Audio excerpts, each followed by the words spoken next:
కవిత్రయ విరచిత శ్రీమదాంధ్ర మహాభారతము ఉద్యోగపర్వము చతుర్థాశ్వాసము కూతికర్త తిక్కన సోమయాజీ 1275–1260 సంవత్సరముల మధ్య ప్రచురణ తిరుమల తిరుపతి దేవస్థానములు 2013వ సంవత్సరము వీడియో చేసినవారు కంచి త్యాగరాజులు 2023వ సంవత్సరము సీసము తేటగీతి మదాంధ్ర మహాభారతము ఉద్యోగపర్వము చతుర్థాశ్వాసము దుర్యోధనుడు ద్రోణప్రభృతుల సేనాపతులం జేయుట శత్రుభయంకరుడైన ద్రోణాచార్యులు యుద్ధోత్సాహశీలి అయిన రాధేయుడు బాణస్వరూప స్వభావాలెరిగిన అశ్వత్థామ అధిక భుజశక్తి గలిగిన బాహ్లికుడు పరాక్రమ వైభవోపేతుడు శల్యుడు ధైర్య సంపదకు నిలయమైన కూపాచార్యుడు విఖ్యాత వీర్యంచేత జయించరానట్టి భూరిశ్రవుడు దర్పంచేత దీపించే శకుని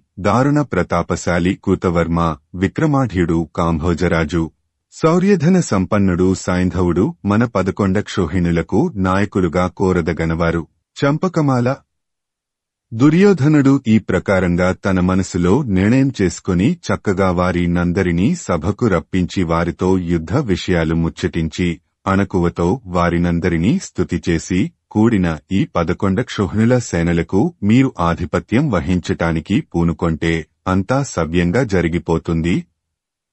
వైభవంగా సేనాపతిత్వానికి అభిషిక్తులు కండి. కందము సుయోధనుడి మాటలకు వారందరూ సంతోషంగా అంగీకరించారు. జనులంతా పరమానందభరితులు కాగా అప్పుడు దుర్యోధనుడు ఆ రాజులను మిక్కిలి వైభవంతో అక్షోహిణీపతులుగా అభిషిక్తులను చేశాడు. వచనము ఈ రీతిగా మహావైభవం మెరేగా అక్షోహిణీ నాయకులను కూర్చుకొని రాజరాజు భీష్ముడి చెంతకు వారిని వెంటబెట్టుకుని వెళ్లాడు. అణకువతో నమస్కరించాడు. వారినందరినీ కనబరిచి వీరిని మన 11 అక్షోహిణులకు అధిపతులను చేశాను. ఇన్ని సేనలు ఏకముఖంగా మెలిగే మార్గం చూడవలసి ఉన్నది అని చెప్పుతూ హస్తాలు ముకుళించి ఇట్లా అన్నాడు. చంపకమాల పితామహ, మన ఈ సేనలన్నీ యుద్ధంలో కుదిరికగా కలిసి మెలిసి చరించగలవా? ఇందరి మనస్సు ఏకముఖంగా వర్తించుకుంటే కార్యం తప్పిపోతుంది గదా. చేరిన యోధులందరూ బహుదేశస్థులు. ఒక పని చేసేటప్పుడు అందరి నేర్పు ఏకోన్ముఖం కావలే. అప్పుడే కార్యం సఫలం కాగలదు. లోటుపాటులు సరిదిద్దగల ఒక సమర్థుడి ఆధిపత్యం సేనలకు లభించినప్పుడే సంకల్పించిన పని సానుకూలమవుతుంది. ఆట వెలది. దేవతా సేనలు కూడా తమకు తామే వ్యవహరించలేవు కనుక కుమారస్వామిని సైన్యాధిపతిని చేయవలసి వచ్చింది. కావున నా సైన్యాలన్నింటికీ నీవే నాథుడవై నడిపించాలి. కందము పితామహ, నీవు సుప్రసిద్ధ చరిత్రుడవు. చుక్కలకు జాబిల్లివలే కౌరవులందరికీ నీవే శరణ్యుడివి. కనుక ఈ రణభారం వహించి ఎట్లాగైనా మమ్ము ఒడ్డుకు చేర్చు. తేటగీతి పితామహ, సర్వ సైన్యాధిపత్యం నిర్వహించుటకు నీవు దప్ప ఇక్కడ మరెవ్వరూ లేరు. ఉంటే నీవే చెప్పు. పూనికతో మమ్ము కాపాడు. యుద్ధం చేసి విజయం సాధించుము. వచనము ఆ మాటలు విని భీష్ముడు దుర్యోధనుడితో ఇట్లా అన్నాడు. ఆట వెలది. మీరున్నూ పాండుకుమారులున్నూ నాకు సమానులే. కాని ఉన్న విషయం చెప్పవలే. వారితో మీకు యుద్ధమేర్పడినప్పుడు నేను మీ పక్షం వాడనే. ఏలనా నేను మీ వద్దనే ఉన్నాను. కనుక నాకిదే సముచితం. కందము నేను సర్వసేనాధిపత్యం వహిస్తాను. నన్ను ఎదుర్కొనగల పురుషులెవ్వరూ ఈ పుడమిలో లేరు.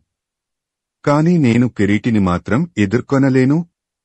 ఏలనా అతడికి నాకంటే ఎక్కువ బాణాలు తెలుసు. కందము ఇతరులందరినీ వరుసపెట్టి నరికివేస్తానుగాని పాండుకుమారులను సంహరించటానికి నాకు చేతులాడవు. వారు కూడా ఉద్దతులై నా మీదికి దూకరు. వచనము ఆ సమయానికి జరగవలసిందేదో జరుగుతుంది. ఆ సంగతి అట్లా ఉండని అంటూ భీష్ముడు మళ్ళీ ఇట్లా అన్నాడు. ఆట వెలది.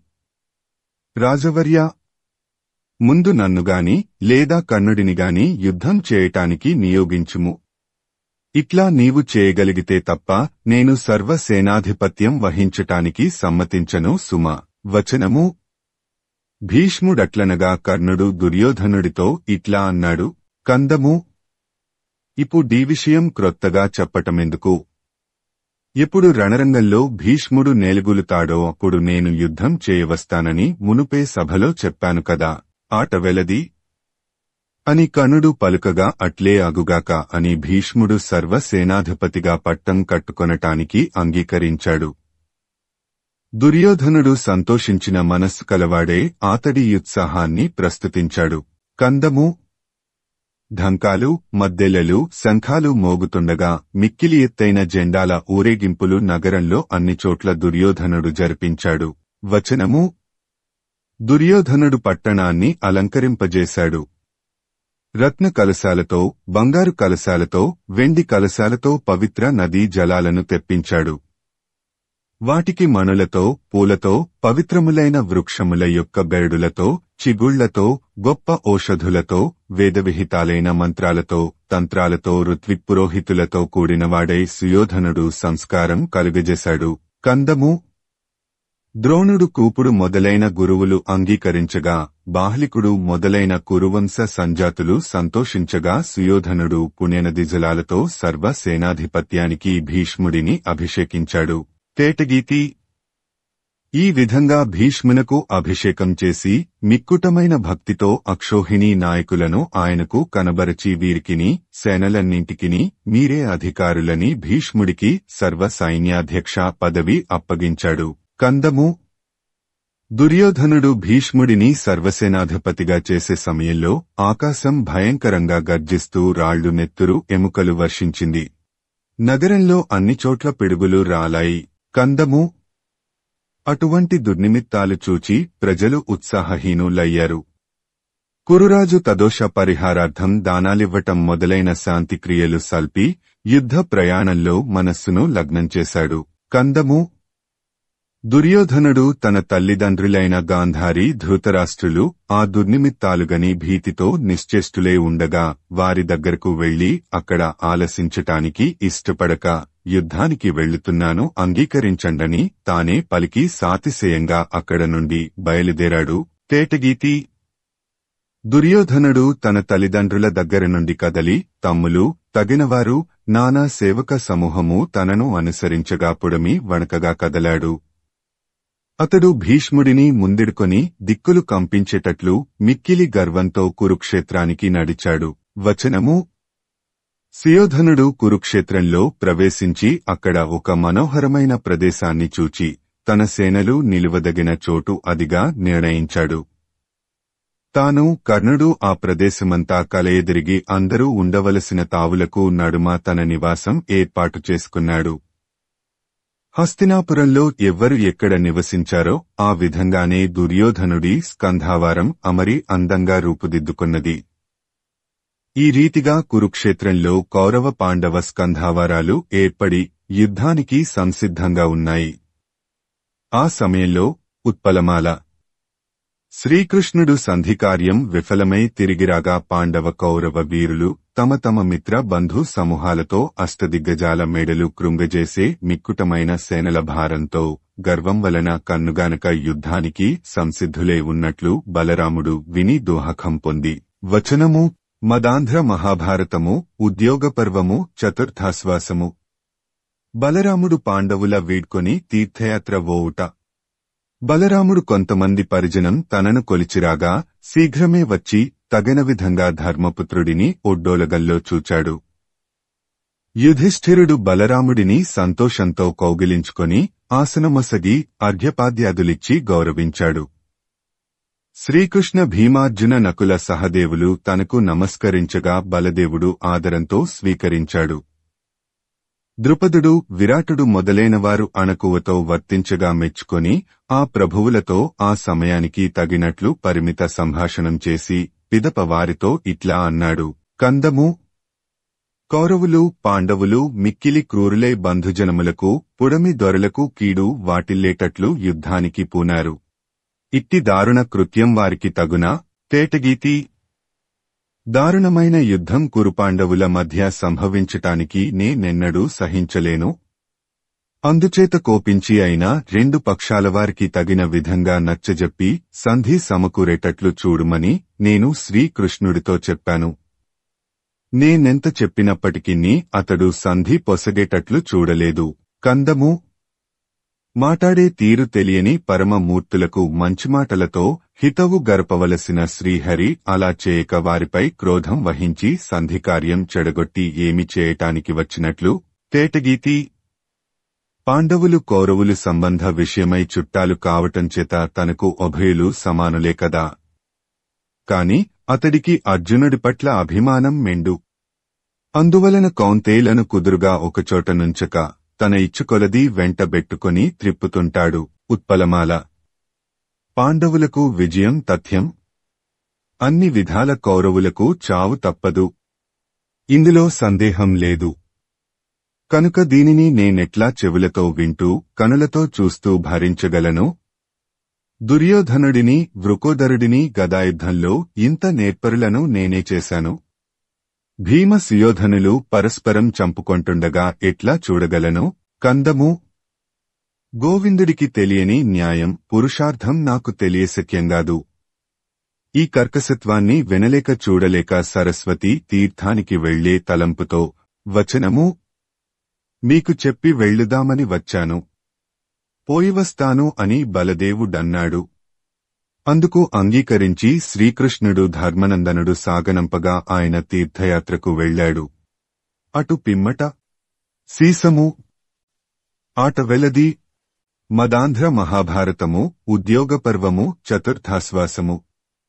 రుక్మి వృత్తాంతము. శ్రీకృష్ణుడి దేవేరి రుక్మిణి. ఆమె అన్న పేరు రుక్మి. అతడు బలం పరాక్రమం కలవాడు. శ్రీకృష్ణుడికి సారంగ్యం, అర్జునుడికి గాంధీవం అనే ధనుస్సులున్నట్లుగా తనకు విజయం అనే పేరుగల దొడ్డవిల్లు ఉన్నది. అతడు సేనాపరివృతుడై ధర్మజుడి దగ్గరకు వచ్చి దర్శించాడు. యుధిష్ఠిరుడు అతడికి సముచిత సత్కారాలు జరిపించాడు. అట్లా సమ్మానితుడై రుక్మి అర్హపీఠం మీద అధివసించి ఆ సభలోని వీరులంతా వింటుండగా అర్జునుడితో ఇట్లా పలికాడు. అర్జునా, యుద్ధం చెయ్యటానికి నీకు భయంగా ఉంటే చెప్పు. నీకు సాయంగా నిల్చి ఎంతటి శత్రువులనైనా గెలుస్తాను. నాకీ ఇలలో ఎవ్వరూ ఎదురులేరు. వచనము తనను అతిక్రమించి తన చెల్లెలైన రుక్మిణిని వెంటగొనిపోయిన ఆ శ్రీకృష్ణుడి ఎదుట రుక్మి సిగ్గులేక మాటాడిన మాటలు విని చిరునవ్వు నవ్వుతూ అర్జునుడు అతడి ముఖం చూచి ఇట్లా అన్నాడు. తేటగీతి గంధర్వ సైన్యాన్ని ఎదిరించి చిత్రసేనుడి చెరజిక్కిన సుయోధనుడిని భార్యాపుత్రమిత్ర బంధుసహితంగా బంధ విముక్తుని కావించేటప్పుడు కురువీరులందరూ మొత్తమై విరాటుడి గోవులను తోలుకొని కరిపురికి అరుగునప్పుడు వారిబారి నుండి ఆలమందలను మరలించుకొని వచ్చినప్పుడు నీ జాడ నాకు తెలియలేదు. అప్పుడు నీవెక్కడ ఉన్నావో నాకు తెలియదు. ఇక నీ మాటలు కట్టిపెట్టి అక్కర గలిగిన చోటికి సాయపడటానికి వెళ్ళు. వచనము అంటూ రుక్మి మాటలకు సరియైన సమాధానమిచ్చి అర్జునుడు మళ్ళీ ఇట్లా అన్నాడు. కందము పూర్వం నేను ఎవ్వరి తోడ్పాటు లేనివాడనే అనుకున్న దారిలో నరుగగా జరగవలసినదేదో జరిగింది. నేడు నాకు విష్ణుదేవుడి సాయమున్నది. మున్ముందు ఏమి జరిగినను నాకు ఎవ్వరి వల్ల భయం లేదు. చంపకమాల నాకు యుద్ధమంటే భయంగా ఉన్నది, రావయ్యా అని నేను అడిగినప్పుడు గదా నీవు వచ్చి పగ తొలగిస్తావు. నాకంతగా భయమేర్పడితే దానిని తొలగించటానికి ఈ రథిక శ్రేష్ఠులున్నారు. నీతోడ్పాటు నాకు అక్కరలేదు.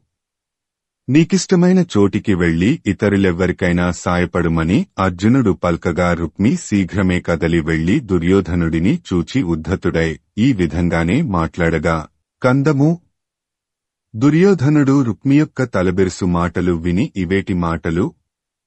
నీ సాయం నాకు అక్కరలేదు పొమ్మన్నాడు. కుండినపురి నుండి తనరాక వృథా ప్రయాస అయిందిగదా అని బాధపడుతూ రుక్మి తన నగరానికి అక్కడ నుంచి వెంటనే తిరిగి వెళ్లాడు.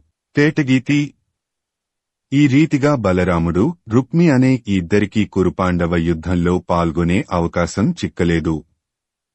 కాని జగతిలోని మిగిలిన రాజులందరూ పోరాటానికి రెండు పక్షాలలో చేరిపోయారు. వచనము: అప్పుడు రాత్రివేళ ధృతరాష్ట్ర మహారాజు సంజయుడిని తన చెంతకు రప్పించుకొని ఇట్లా అన్నాడు: కందము, యుద్ధం అనర్థాలకు మూలమని నాకు తెలుసు. అవిధేయుడైన నా కుమారుడిని తర్జించి భర్జించి కుటుంబ సంక్షోభం మాన్పడానికి యత్నించి కూడా నాకు నోరు రాకుండటం విధి వైపరీత్యం. అట్లా జరిగినందుకు ఇప్పుడు విచారించి లాభం లేదు. కందము, ఏది జరగవలసి ఉన్నదో అది జరగక మానదు. మనం చేయగలిగింది ఏమీ లేదు. రాజులు రణరంగంలో చావడమే మంచిది. అందుకు అంగీకరించటమే యుక్తం. ఆ విషయమట్లా ఉండని. వచనము: ఉభయ సైన్యాలు కురుక్షేత్రంలో దిగిన తరువాత జరిగిన విశేషము లేమైనా ఉంటే నాకు చెప్పు. మదాంధ్ర మహాభారతము ఉద్యోగపర్వము చతుర్థాశ్వాసము. సంజయుండు ధృతరాష్ట్రుని కులుకుడు పాండవుల నాడిన మాటలు చెప్పుట. తేటగీతి: ధృతరాష్ట్రుడి మాటలకు సంజయుడిట్లా బదులు పలికాడు: ఔరా, నీ కొడుకు మీద దోషం ఆరోపిస్తావుగాని నీలోని లోపం నీవు గుర్తించుకున్నావు. నీకు తెలియకుండా సుయోధనుడు పాండునందనులను కష్టపెట్టాడా? వచనము: ఆ కార్యం గడిచిపోయింది. సంగతులు వెనదలిస్తే వినుము. దుర్యోధనుడు దుశ్శాసన శకుని కర్ణులతో మంతనమాడి ఉలుకుడనే శకుని పుత్రుడిని పిలిపించి, నీవు వెళ్లి పాండవులను చూచి అక్కడ శ్రీకృష్ణుడి సమ్ముఖంలో ద్రుపదుడు విరాటుడు మొదలైనవారు వింటుండగా ఈ పలుకులు పలుకుము అని కొన్ని కఠిన వాక్యాలు అతడికి చెప్పి పంపగావాడు వెళ్లాడు. కందము, ఉలుకుడు వెళ్లి సభలో ధర్మపుత్రుడిని చూచి దుర్యోధనుడు మీకు చెప్పుమని నన్ను ఆజ్ఞాపించిన మాటలు కొన్ని ఉన్నాయి. నాపై కోపగించక వాటిని వినుము అని పలుకగా ధర్మజుడు విని ఇట్లా అన్నాడు: ఆట వెలది. ఉలుకా, నీవు భయపడనక్కరలేదు. నిన్ను ఆ బుద్ధిమంతుడు పలుకుమన్న తుంటరి మాటలు ఎన్ని ఉన్నాయో వాటి నన్నింటినీ సందేహం కొంచెం కూడా లేకుండా ఈ కొలువులోని వారెల్లరూ ఆలకించగా పలుకుము. వచనము: ధర్మజుడట్లా పలుకగా ఒలుకుడిట్లా అన్నాడు: సీసము. ఆట వెలది. యుద్ధం చేయటానికి బహుకాలం వేచియుండి మిక్కిలి ధైర్యంతో వచ్చావు. సంజయుడితో మీ యోగ్యతకు మించి పలికిన మాటలెన్నో ఉన్నవి. రాజ్యభాగం పోగొట్టుకొన్నందుకు, ద్రౌపదిని భంగపెట్టినందుకు పగదెచ్చుకొనే సమయమాసన్నమైనదని తలంచి మీ బాహుబలం, మీ బాణ విద్యాకౌశలం చూపటానికి కదనరంగంలో మేటి వీరుడవై నిలబడుము. నీకున్న వారి నందరినీ కూర్చుకొని వ్యూహాలమర్చుకొని కదనానికి కదలిరమ్ము.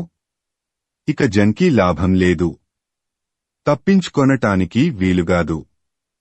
సమయానికి రమ్ము. కందము, పోరాటానికి రండి. అధిక బలసంపన్నుడైన భీష్ముడి భుజశక్తిని, ద్రోణాచార్యుల బాణాల పోటులను కనుగొనగలరు. మీరు శ్రీకృష్ణుడి చేతనే అంతా చక్కబెట్టుకొనండి. కందము, భీష్మ ద్రోణులిద్దరి దీర్ఘములైన బాణాల బారిన పడి అర్జునుడు బ్రతకటం సాధ్యమా? మీ వారందరూ ఆ మేటి సూరుల యొక్క దివ్యాస్త్రాల ఆయుధాల శక్తి సంపన్నతను తెలియరా ఏమి? వచనము: అని ఉలుకుడు పలికి భీమసేనుడిని చూచి, కందము, ఈ భీముడు దుశ్శాసనుడి నెత్తురు యుద్ధంలో నేను త్రాగుతానని ప్రతిజ్ఞ చేశాడు. త్రాగటానికి తనకు శక్యమైతే త్రాగుమని చెప్పుము. మరి జాగు చేయటమెందుకు? కందము, భీమసేన, వినుము. బావిలోని కప్పవలే నిన్ను మాత్రమే నీ వెరుగుదువు. మదం వలన ఎదుటివారి బల పరిమాణమేమిటో తెలియకున్నావు. సంగ్రామంలో ఒకసారి మా చేత జిక్కిపెట్టులు, దెబ్బలు తినకుండా తప్పించుకొని పోలేవు సుమా. వచనము: అని పలికి అర్జునుడిని చూచి, తేటగీతి: అర్జునా, తాటి చెట్టంత పొడవు గలిగిన గాంధీవమనే విల్లు నీకున్నదని, కృష్ణుడు నీకు సాయంగా నీ వెంట ఉన్నాడని మాకు బాగా తెలుసు. ఈ ఆర్భాటాలకు బెదిరిపోయి మీకు పుడమిలో పాలు పంచి మే మొసగం సుమా. కందము, ద్రౌపదిని ఒడ్డోలగంలోనికి ఇచ్చి తెచ్చేటప్పుడు భీముడి గదా నీ గాంధీవం ఎక్కడికి వెళ్లాయి? జరిగిన అవమానం మరచావా? మాటి మాటికి బింకపు మాటలు ఎందుకు పలుకుతావు? చంపకమాల. అర్జున వలలుడనే పేరుతో వంటలవాడే భీముడు బృహన్నల నామంతో షండుడవై నీవు సిగ్గు రవంతైనా లేక రాజ్యం పాలించవలెననే ఆశకు వసులే విరాటుడి కొలువులో దీనులై నానా కష్టాల పాలైనారు కదా. ఇది సూర లక్షణమో బాహు విక్రమమో నీవే చెప్పవలే. ఉత్పలమాల మాధవుడు టక్కుటమారాలు ఇంద్రజాలాలు కొన్ని పన్నినప్పటికీ గాలిలో కలిసిపోయే ప్రగల్భవచనాలు నోటికడ్డం లేకుండా నీ వెలా ప్రేలినప్పటికీ 70,000 అర్జునులు శ్రీకృష్ణులు వచ్చినప్పటికీ మేము యుద్ధం చెయ్యకమానము. పలుమాటలెందుకు? పుడమిలో రవంతకుడా చీల్చి మీకు పంచి ఇవ్వం. వచనము ఉలుకుడి పలుకులు విని భీమార్జున నకుల సహదేవులు ఒకరి ముఖం మరొకరు చూస్తూ కూర్చున్న తమ ఆసనాలు కదలగా ముఖాలు ఎర్రదనం పొందగా కోపానికి అధీనమైన మనస్సులు కలవారే ఉండగా శ్రీకృష్ణుడు చూచాడు. చూచి నవ్వుతూ ఉలుకుడితో నీవు వెళ్ళి అక్కడ అందరూ వింటుండగా దుర్యోధనుడితో ఇట్లా చెప్పు. తేటగీతి యుద్ధం రేపే. వీరుడవై ధైర్యముని మరణించుము. మరణించక తప్పించుకొనిపోలేవు. శ్రీకృష్ణుడు సారథ్యం వహించగా వెడలిన విజయుడి తేరు నీనెదిరించి నీవెక్కడ దూరితే వెంటనే తాను అక్కడ దూరుతుంది. కందము భీముడు 10,000 ఏనుగుల సత్తువగలవాడు. అతడెప్పుడూ వట్టిమాటలు వదరెడువాడు కాడు. కదనంలో దుశ్శాసనుడి వక్షం చీల్చి నీవు చూస్తుండగానే రక్తం త్రాగగలడు. వచనము ఇట్లా కృష్ణుడు పలికిన తరువాత అర్జునుడు ఉలుకుడితో ఇట్లా అన్నాడు. కందము ఓ జూదరికొడుకా, మాకు యుద్ధంలో సాయపడటానికి వారున్నారు వీరున్నారు అని నీవు నిక్కుతూ చెప్పుతున్నావు. మీకు సాయంగా ఉన్నవారిని బింకాలాడుతున్న మిమ్ములను రేపుగదా స్పష్టంగా చూస్తాను. చంపకమాల తనకు బాహుబలం లేకుండా పరుల శక్తి నాశ్రయించి పరాక్రమం ప్రకటింపజూస్తే సాగదు. కురుకులంలో విశిష్టుడు మంచి నియమ నిష్ఠలు కలవాడు ముసలివాడు పూజ్యుడు అయిన భీష్ముడిని పురికొల్పి సేనలన్నింటికీ నీవే అధపతివని ఉబ్బించి ఈర్ష్యతో అతడిని చంపదలపెట్టాడు సుయోధనుడు. భీష్ముడిని నమ్ముకొన్న మాత్రాన తాను ఒడ్డుకు చేరినట్లా చంపకమాల. సుయోధనుడి ఉద్దేశమిది లోకల్లోని వారందరికంటే భీష్ముడి భుజబలం ఎక్కువని. అది వట్టి భ్రమ. గాంగేయుడిని ఆధారంగా చేసుకుని మరణం పాలుగాకుండా మనవలెనని దుర్యోధనుడు భావిస్తున్నాడు. కాని అతడు విశ్వసించిన గాంగేయుడినే తొలిముద్దగా దిగంరింగుతాము. ఆ పిదప గురువైన ద్రోణాచార్యులను మట్టుపెడతాం. అవతల సూతపుత్రుడైన కర్ణుడిని తరుముగొడతాం. అప్పటికి కాని సుయోధనుడు ఆశ వదులుకోడు. కందము దుర్యోధనుడు తన తమ్ముల కుమారుల మరణాలు చూచి భీముడి గదాఘాతంతో ధరణిపై కూలినప్పుడైనా తన పాపకార్యాలను స్మరించగలడు. వచనము ఆ విషయమట్లుంచు. నీవు తొందరగా వెళ్లి ఉదయమే మీ రాజును యుద్ధానికి పంపుమని అర్జునుడు పలికాడు. ధర్మరాజు ఉలుకుడికి తాంబూలాభరణాలు ఇచ్చి వెళ్ళుమని చెప్పాడు. అవతల ధృష్టద్యుమ్నుడిని చూచి రేపే యుద్ధమని మన సైన్యాలకు తెలిపి యుద్ధ సన్నాహాలన్నీ చేయమని ఆజ్ఞాపించి కొలువు చాలించి వెళ్లాడు. ధృష్టద్యుమ్నుడు ద్రోణుడిని ఎదిరించే అవకాశం తనకు లభించినందుకు సంతోషించాడు. భీష్ముడిని ఎదుర్కొనే భాగ్యం తనకు కలిగినందుకు శిఖండి పొంగిపోయాడు. ధృష్టద్యుమ్నుడు శిఖండిని తోడుగా చేసుకుని రాజాజ్ఞను నిర్వర్తించాడు. పాండవులకడ నుండి తిరిగివచ్చిన ఉలూకుడు దుర్యోధనుడిని ఒడ్డోలగల్లో చూచి కృష్ణార్జునులు పలికిన పలుకులు ఉన్నవి ఉన్నట్లుగా మనవి చేశాడు. దుర్యోధనుడు కర్ణుడి వైపు చూచి మన సేనలన్నింటికీ రేపే సంగ్రామమని చెప్పి పంపుము, సకల సాధనాలను సమాయత్తం చేయవలసిందని పంపగా అతడు అట్లా చేశాడు. ఈ రీతిగా రెండు పక్షాలు చెలరేగి యుద్ధోత్సాహంతో ఉల్లసిల్లాయి అని సంజయుడు చెప్పగా ధృతరాష్ట్రుడు విని మళ్లీ అతడితో ఇట్లా అన్నాడు. కందము సంజయ, శ్రీహరి సహాయం కలిగిన అర్జునుడిని జయించటానికి భీష్ముడికి సాధ్యమవుతుందా? ఆ విషయం అట్లా ఉంచు. ఉలుకుడు చెప్పిన మాటలు విన్న తరువాత సభలో ఎవరేమి పలికారో నాకు తెలుపుము. వచనము ధృతరాష్ట్రుడి మాటలకు సంజయుడిట్లా బదులు చెప్పాడు. ఆట వెలది. ఉలుకుడు చెప్పిన మాటలన్నీ విని భీష్ముడు నీ కుమారుడితో ఇట్లా వచించాడు, కురురాజా, నేనుండగా నీకు భయమెందుకు? నీవు మెచ్చేటట్లు సేనలన్నింటినీ సంరక్షిస్తాను. కందము. దుర్యోధన, సేనలను నడిపించటానికి, యుద్ధం చేయించటానికి, సైన్యం తారుమారై చెదరిపోయినప్పుడు కలతమాన్పి చక్కబరచటానికి నేను మిక్కిలి సమర్థుణ్ణి.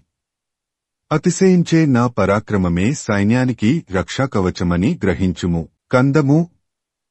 భీష్ముడారీతి ధైర్యవచనాలు పల్కగా విని సుయోధనుడు, తాత, నీవు గురుడైన ద్రోణాచార్యులు మహాస్త్రాలెరిగిన వారిలో పరమశ్రేష్ఠులు. మరి మీరుండగా నాకు భయమెందుకు? తేటగీతి.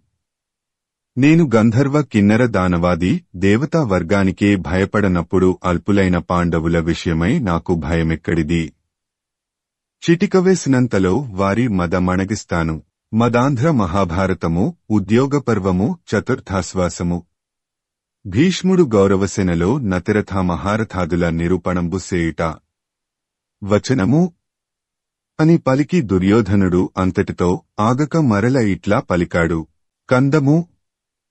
పితామహ, నీ పక్షంలో పాండవుల పక్షంలో యుద్ధం చేయగల వీరుల ప్రత్యేకతలు నా మదికెక్కేటట్లు చెప్పుము. ఆ వ్యక్తుల తారతమ్యాలు నీకు తెలియనివి కావు. కందము. సుయోధన, వీరిలలోని తారతమ్యాలు తెలుపుమని నన్ను కోరినప్పుడు తెలుపక ఊరుకుండటం న్యాయం కాదు. మనవారి యొక్క పాండవ పక్షంలోని వారి యొక్క శక్తులలోని హెచ్చుతక్కువలు ఉన్నవి ఉన్నట్లుగా చెబుతాను విను. వచనము అని భీష్ముడిట్లా అన్నాడు. సీసము. ఆట వెలది. సుయోధన, నీ వతిరథుడవు. నీ తమ్ములందరూ సమరథులలో ఉత్తములు. యుద్ధం చేయటంలో గడుసుతనం గలవారు. ద్రుపదుడి సేనలను జయించగలరు. ఇక నన్ను గూర్చి నేను చెప్పికొనటం బాగుండదు. నా చేవ ఎలాంటిదో మీకు తెలుసు. భోజులలో మేటి అయిన కూతవర్మ అతిరథుడు. అతడు లక్ష్యాన్ని భేదించగలవాడు. ఎట్టి దుర్ఘటకార్యాన్నైనా చక్కబెట్టగలడు. శల్యుడు అతిరథుడు. అతడికి శ్రీకృష్ణుడిపై ఈర్ష్య. తన మేనల్లుళ్లైన పాండవులను విడిచి నీతో చేరాడు. పరాక్రమంలో ప్రఖ్యాతి వహించిన భూరిశ్రవుడు అతిరథోత్తముడని గ్రహించుము. అతడు రణరంగంలో నిజంగా రాక్షసుడే సుమ. కందము. సుయోధన, సింధుదేశాధీశుడు నీ చెల్లెలు దుస్సల మగడు అయిన జయద్రథుడిని గురించి వినుము. అతడు మహారథుడు. యుద్ధంలో వెనుకంజవేక పోరాడుతాడు. ద్రౌపది విషయంలో చేసిన తప్పిదానికి కౌంతేయులు వాడిని మదమణగేటట్లు మర్థించారు. ఆ కోపంతో వారినెదుర్కొనటానికి అతడు ఈశ్వరుడిని గురించి తపస్సు కూడా చేశాడు. వచనము కాంభోజ దేశానికి రాజైన సుదక్షిణుడు సమరథుడు. ఇతడి దగ్గర మంచి రథాలున్నాయి. అవి పాండవ సేనలను సంక్షోభమొందిస్తాయి. మాహిష్మతి నాయకుడైన నీలుడు అర్ధరథుడు. ఇతడికి సహదేవుడికి మానని విరోధం. అందువలన నీలుడు రణరంగంలో వెనుదీయక పోరాడుతాడు. అవంతిదేశపతులైన విందానువిందులిద్దరూ అర్ధరథులు. అన్యోన్య స్నేహం కలవారు. కనుక ఒకరినొకరు వదిలిపెట్టక సాహసంతో పోరు సల్పుతారు. త్రిగత్త దేశపురాజులు అన్నదమ్ములేదు మంది కూడా మహారథులు. దక్షిణ గోగ్రహణ కాలంలో పాండవుల వలన పొందిన భంగపాటు తొలగించుకొనటానికి ఉద్యమిస్తారు. వీరు అధిక బాహుపరాక్రమం కలవారు. కందము. దుర్యోధన, నీ తనయుడైన లక్ష్మణకుమారుడు సమరథుడు. మంచి వీరుడు. విజృంభించి సేనలను యుద్ధానికి ప్రోత్సహించి నడుపగలవాడు. మిమ్మందరినీ మించినవాడు. బాహుబలం దర్పం కలవాడు. విరోధులను లక్ష్యపెట్టెడు.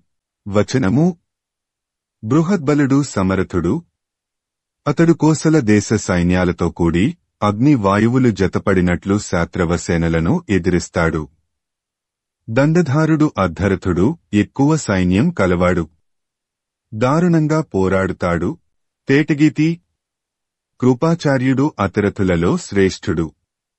మనదండులో మిన్న. తన ప్రశస్తి చాటుతూ గెలవనైనా గెలుస్తాడు, చావనైనా చస్తాడు గాని చతుర్విధ సైన్యాలకు పోరాటంలో రవంతైనా వెనుదీయడు. కందము. శకుని సమరథుడు. పాండునందనులతో ఎల్లప్పుడూ విరోధం వహించి వారి చేటునకు దారులు వెదుకుతుంటాడు. అతడికి బలాఢ్యులైన సేవకులున్నారు. శకుని చక్కగా యుద్ధం చేయగలడు. మత్తేభము. శ్రేష్టాలు, దివ్యాలు అయిన అస్త్రాలు తెలిసినవాడు, భుజ బలాధికుడు అయిన అశ్వత్థామ అర్జునుడితో సాటి అనదగనవాడు. ఈతడితో సమానులు ఈ భూలోకవాసులలో ఒక్కడు కూడా లేడు. ఇతడు బ్రాహ్మణుడు కాడనే భావం తలపున బారుట సహించరాని విషయమే. అందువలన ఈతడి కొలది నూహించటానికి వీలులేదు. కాని యుద్ధాలలో ఇతడు యముడిలా విజృంభిస్తాడు. సీసము. తేటగీతి. కురుపతి. ద్రోణాచార్యులు అతిరథులలో శ్రేష్ఠుడు. ఉభయ పక్షాలలోని ధానుష్కులందరికినీ గురువు. నీకు మిక్కిలి మేలు కోరేవాడు. ఏర్చి కూర్చిన వ్యూహాల మీదకు ఇతడు విజృంభించినప్పుడు అవిచేత నలిపినట్లు నిర్మూలమవుతాయి. యుద్ధంలో ఈయన దేహకాంతి కనుగొంటే ముసలివాడని భావించటానికి శక్యం కాదు. అర్జునుడిపై ప్రేముడి కలవాడు గనుక అతడిని శరాలతో నొప్పించడు. స్థావర జంగమాత్మకమైన జగమంతా ఏకంగా తనమీదికి ఉరికిన దివ్యశర సమూహం ప్రయోగించి చీకాకు పరుస్తాడు. కయ్యంలో ప్రాణాలు పోతాయన్న జంకు ఇతడికి లేదు. ఇతడితో సమానులైన శూరప్రభువులను ఏ రాజ్యంలోనూ చూడలేము. కందము. బాహ్లికుడు అతిరథుడు. సాటిలేని బలం కలవాడు. అతడి వలెనే ఆతడి కుమారుడు సోమదత్తుడు కూడా ప్రసిద్ధమైన బలం కలిగినవాడు. తండ్రికి కుమారుడికి యుద్ధమంటే పెళ్లితో సమానం. కందము. రాక్షసులలో శ్రేష్ఠుడైన ఈ అలంబుషుడు సాటిలేని బలం కలిగినవాడు. సమరథుడు. ఇతడికి పాండవులంటే కోపం. అగణితమైన తన మాయా బలంతో విరోధులను బాధిస్తాడు. తేటగీతి. సుయోధన. వినుము. ప్రాగ్జ్యోతిష నగరాధిపతి అయిన ఈ భగదత్తుడు సమరథుడు. సాటిలేని బలం కలవాడు. ఏనుగులతో పోరాటం జరిగేటప్పుడు ఐరావత గజము నధిష్ఠించిన ఇంద్రుడికి సరిపోలుతూ ఇతడు ఏనుగునెక్కి చెలరెగుతాడు. మదాంధ్ర మహాభారతము. ఉద్యోగపర్వము. చతుర్థాశ్వాసము. భీష్ముడు కర్ణుని నద్ధరతుండని చెప్పుట. వచనము. గాంధారరాజులైన వృక్షుడు, అచలుడు అనువారు సమరథులు. మగటిమి మంది కలిగినవారు. వీరి యుద్ధపు పన్నుగడ జయించటానికి శక్యం కాదు. సీసము. తేటగీతి. రాజా, నీకు మంత్రి గారాబు నెచ్చెలికాడు అయిన కర్ణుడు ఎల్లప్పుడూ కలహానికి కాలు ద్రవ్వుతుంటాడు. పాండవుల మీద నీకున్న విరోధాన్ని చల్లారనీయక రగులు కొలుపుతుంటాడు. సభలో కొరమాలిన మాటలు మాటాడుతుంటాడు. ఇట్లాంటి రాధేయుడు అర్ధరతుడని గ్రహించుము. జన్మసిద్ధాలైన కవచకుండలాలు కోల్పోయిన హేతువుచేత ఇతడు శక్తిహీనుడయ్యాడు. పై పెచ్చు ఇతడు అవివేకి. కాని అధికమైన కరుణగలవాడు. పరశురాముడు శాపం పెట్టి ఈతని అస్త్రశక్తిని నాశనం చేశాడు. అందువలన వీడు ఫల్గునుడిని భండనంలో ఎదుర్కొని తన మాన ప్రాణాలు తన సొమ్ముగా దక్కించుకొనలేడన్నది లోకులందరికీ తేటతెల్లం. కందము. భీష్ముడు మాటలాడిన తరువాత కర్ణుడి స్వభావాన్ని ద్రోణుడీరీతిగా చెప్పాడు. ఇతడు అందరికంటే ముందుగా ఉద్యమిస్తాడు.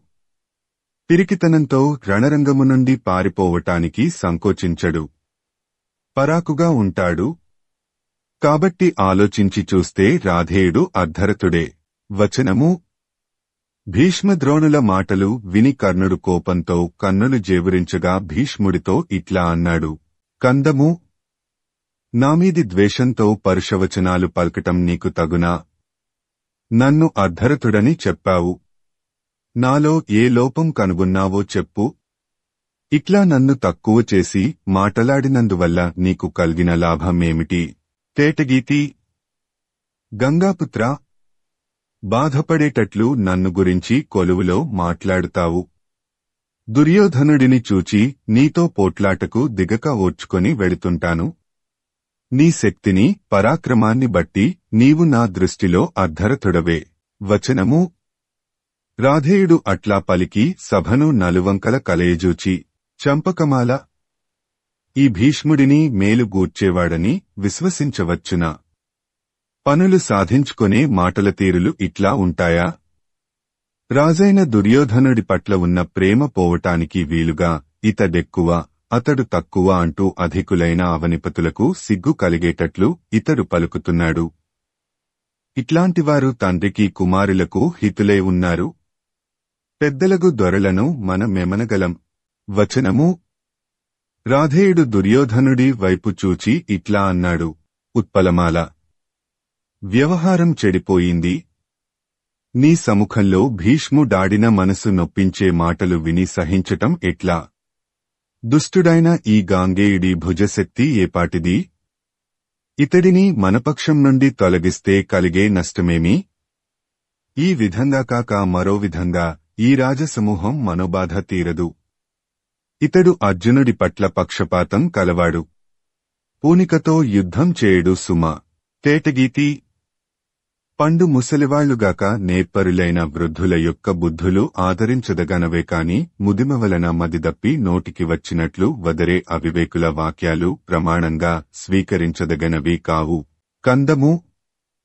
ఈ భీష్ముడు గనుక సేనాగ్రభాగంలో ఉంటే రాజులు శ్రద్ధతో నీకే పోరాడుతారా?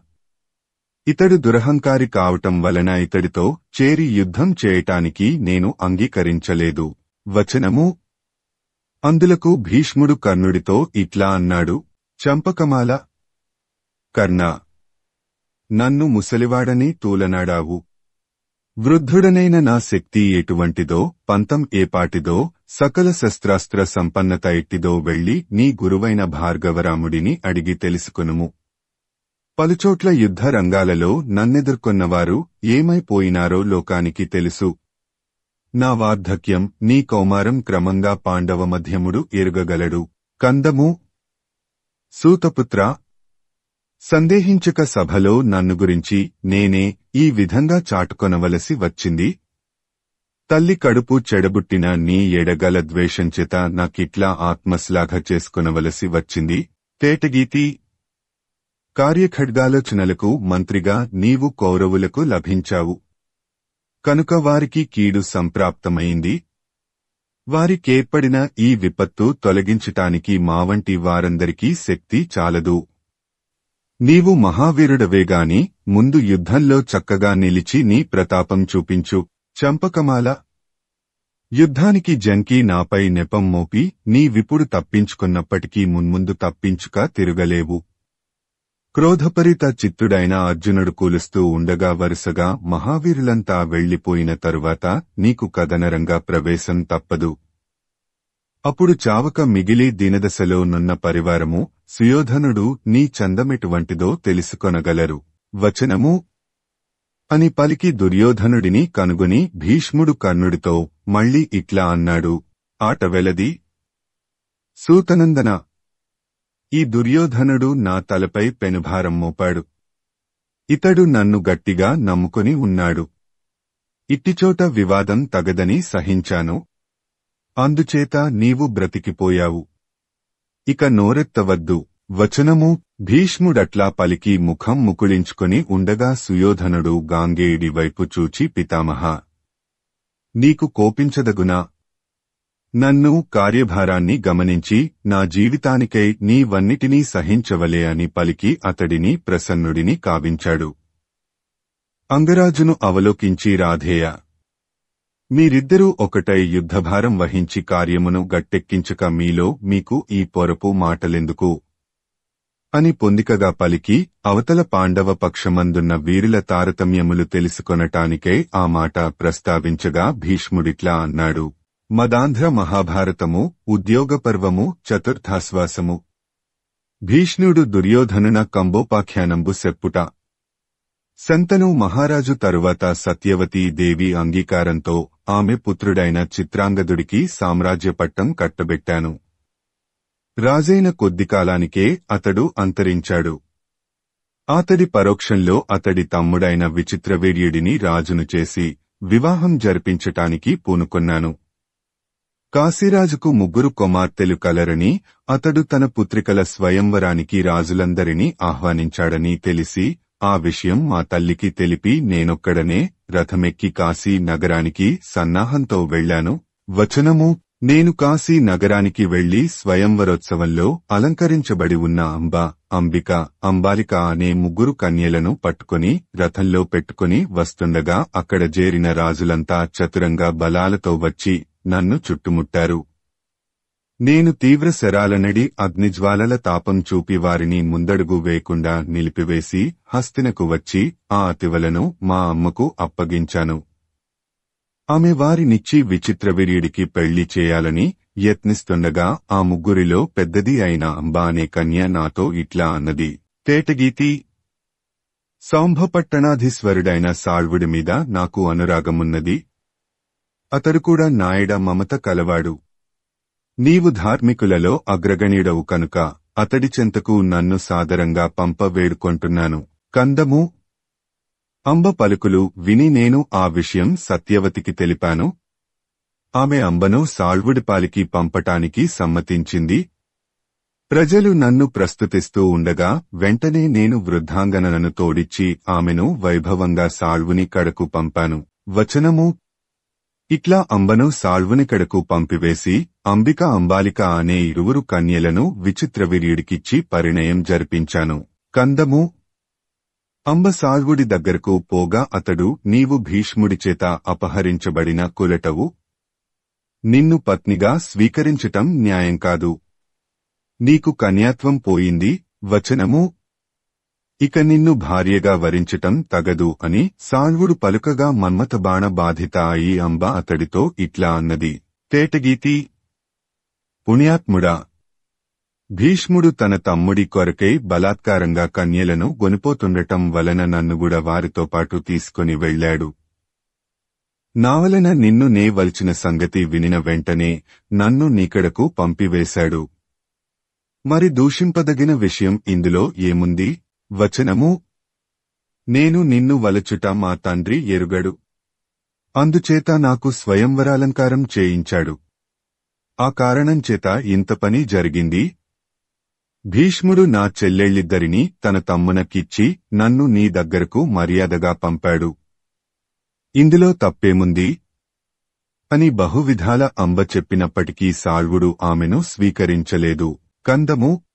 అంబ జాలి కలిగేటట్లు విలపించింది.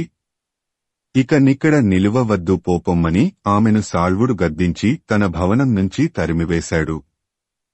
ఆమె తడవాటుతో దోహకపూరిత హృదయంతో వెళ్లిపోయింది. వచనము: అంబ సాళ్వపురి నుండి కదలి వెళ్లి తనలో తాను ఇట్లా వితర్కించుకున్నది: తేటగీతి, సాళ్వుడికి నేను ఇల్లాలుగా పనికిరానప్పుడు మరెవ్వరికినీ కొరగాను. నా బ్రతుకు చట్టు బండలయింది.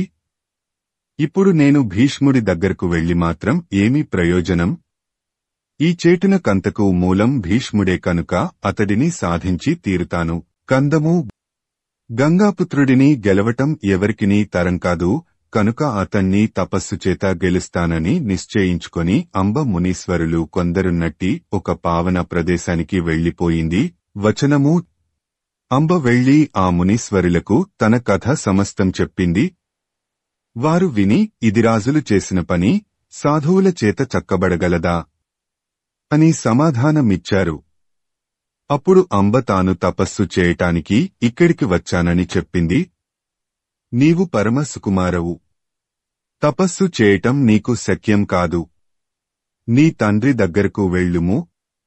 ఇదే పరమధర్మం అని మునులు చెప్పారు. వారికి ఆ వనితామణి ఇట్లా అన్నది: కందము. ఎవ్వరికీ తెలియకుండా ఈ అరణ్యంలో తపస్సు చేయటమే నా నిశ్చయం. నేను ఎవ్వరి దగ్గరకు ఏ మొగం పెట్టుకుని ఎట్లా వెళ్లగలను? ఇక చుట్టాలతో నాకేమి పని?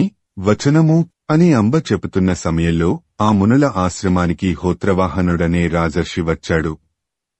వారు ఆ మహాభాగునకు అతిథి పూజలు చేశారు. పిమ్మట హోత్రవాహనుడు అంబను చూచి, ఈ కన్య ఎవరు? ఈమె దుహకానికి కారణమేమి అని మునులను ప్రశ్నించాడు.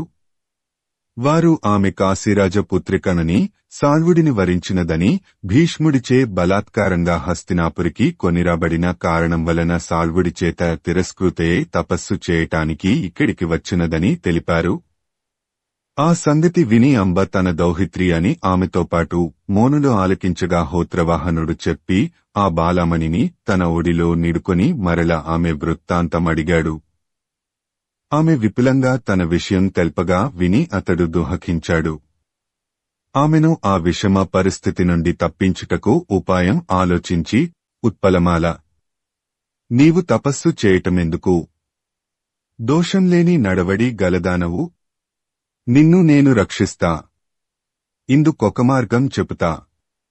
ఆశ్రయించిన వారికి శుభాలిచ్చే భృగుకుల సంజాతుడైన పరశురాముడిని దర్శించు. తనను ఆశ్రయించిన వారికి కష్టాలు కలుగనివ్వక కాపాడుతాడు. అమ్మా, చింతమానుము అని హోత్రవాహనుడు పలుకగా విని ఆ రాజర్షితో అంబ ఇట్లా అన్నది, ఆట వెలది. పరశురాముడిని ఎక్కడ దర్శించటానికి వీలవుతుంది? అతడు నన్నెలా కరుణించగలడు? అని హోత్రవాహనుడిని అంబ అడుగగా అతడు మహేంద్రశైలంలో ఘనతపశ్చర్యలో ఉంటాడు అని ఆ రాజర్షి సమాధానమిచ్చాడు. వచనము: అమ్మా, పరశురాముడు నన్ను ఆదరిస్తాడు. నీవు నా కుమార్తె బిడ్డవు అని అతడు తెలుసుకొంటే చాలు, తప్పక నిన్ను కాపాడుతాడు, కనుక అచ్చటికి వెళ్ళుము అని హోత్రవాహనుడు చెబుతున్న సమయంలో పరశురాముడి శిష్యుడైన అకృతవ్రణుడు అనే ముని అక్కడికి వచ్చాడు. అతిథి సత్కారాలు అందుకున్న తరువాత స్నేహపూర్వకంగా హోత్రవాహనుడు భార్గవరాముడు ఇప్పుడెక్కడున్నాడు అని ప్రశ్నించగా అకృతవ్రణుడు ఇట్లా అన్నాడు. కందము, నీవు తనకు గారాబు మిత్రుడవని ఆయన మునీశ్వరులందరికీ సంతోషంతో చెబుతుంటాడు. నిన్ను చూడటానికి రేపు పలువురు శిష్యులతో బయలుదేరి వారిక్కడికి వస్తారు. తేటగీతి. అకృతవ్రణుడు పలికిన మాటలు విని అందరూ మిక్కిలి సంతోషించారు. వారట్లా ఆనందంతో ఉండగా మరునాడు పరశురాము డక్కడికి వచ్చాడు. వారు మిక్కిలి భక్తితో ఆయనకు అతిథి పూజలు సలిపారు. ఆ పిదప హోత్రవాహనుడు ఆయనను దర్శించాడు. వచనము: హోత్రవాహనుడు పరశురాముడిని సందర్శించి ఆతడి మన్ననలు పొందాడు. ప్రియపూర్వక సంభాషణ అయిన తరువాత కాశీ రాజపుత్రికను చూపి, ఇది నా మనుమరాలు, కుమార్తె బిడ్డ. ఈమె కథనంతా ఆలకించు మని అంబను చూపగా, చంపకమాల. 2 కనుల నుండి కన్నీటిధారలు కారుతుండగా తన పాదాలపై వ్రాలిన అంబను జూచి పరశురాముడిట్లా అన్నాడు. తల్లి, నీకు హోత్రవాహనుడెట్లో నేను అట్లే. నీవు నన్నాశ్రయించావు.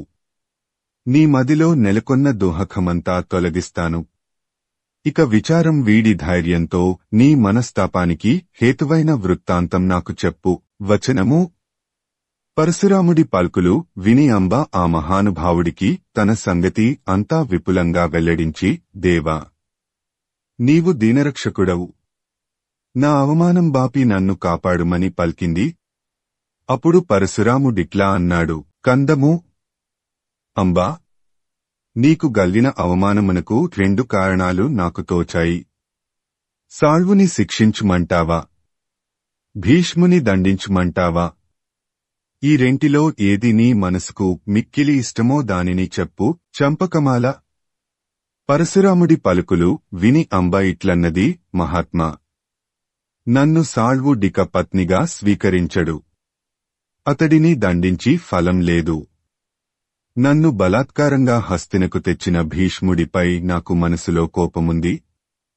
అతడిని చంపటానికై తపస్సు చేయవలెనని ఇక్కడికి వచ్చాను. నిన్ను దర్శించి ఈ అవమానం తొలగించుకొనటానికి నీ శరణు జొచ్చాను. తేటగీతి. నేను చెప్పినట్లు గాంగేయుడు చేస్తాడు. చేయకపోతే వాడి బాణాలతో వాడిని కూల్చివేస్తాను. ఓర్చుకో. శరీరం శుష్కించగా నీవు తపస్సు చేయవలసిన అక్కరలేదు.